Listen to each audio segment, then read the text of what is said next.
আমরা সহজ সেবা দীর্ঘদিন ধরে এসি মাস্টার সার্ভিসিং সেবা দিয়ে যাচ্ছি। আমাদের আছে দক্ষ এবং এক্সপার্ট টিম, যারা সর্বোত্তম পন্থায় আপনার এসি সার্ভিসিং করে থাকে।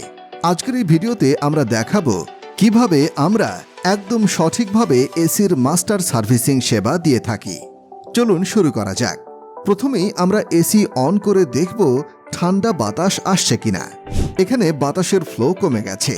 তারপর এসিটা অফ করে ভোল্টেজ চেক করব। আমাদের ভোল্টেজ ঠিক আছে। এসির ফ্রন্ট কভার খুলব। তারপর ফিল্টারটা খুলে নিব। ফিল্টারে অনেক ময়লা জমে আছে। ময়লার কারণে বাতাসের ফ্লোটা কমে গেছে। তারপর ফ্রন্ট কভারে ডিসপ্লেটা খুলে নিব।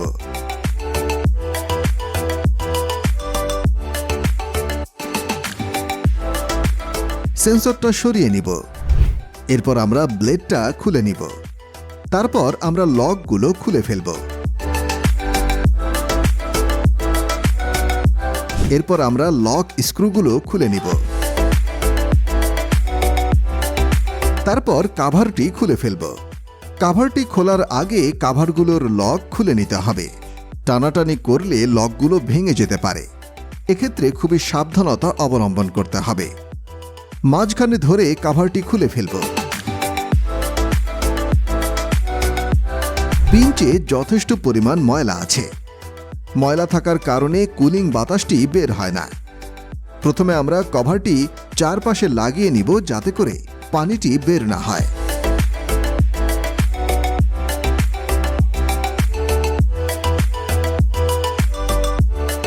সার্কিট বোর্ড থেকে ডিসপ্লেটা খুলে নিব। তারপর সার্কিটটা ঢেকে দিতে হবে। সার্কিটে পানি গেলে সার্কিটটি নষ্ট হয়ে যাওয়ার সম্ভাবনা আছে। এতে করে এসি ব্লাস্ট হওয়ারও সম্ভাবনা থাকে। এরপর আমরা এসিটি ভালো করে পানি দিয়ে ওয়াশ করে ফেলব।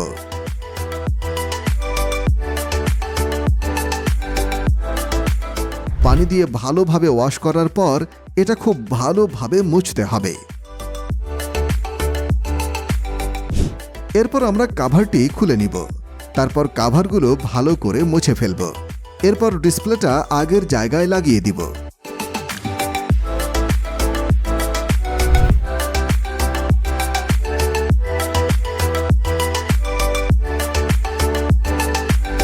এবার আউটডোরে এসিটি ভালো করে কভার লাগিয়ে ঢেকে দিব। আউটডোর প্রতি 3 মাস পর পর সার্ভিস করতে হবে। এরপর ভালো করে ওয়াশ করে নিতে হবে।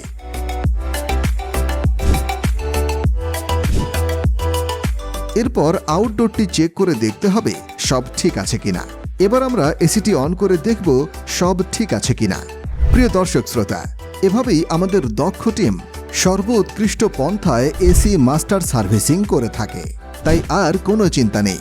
আপনার এসির যে কোনো ধরনের সমস্যায় নক করুন আমাদের পেজে, অথবা কল করুন আমাদের স্ক্রিনে দেওয়া নাম্বারে।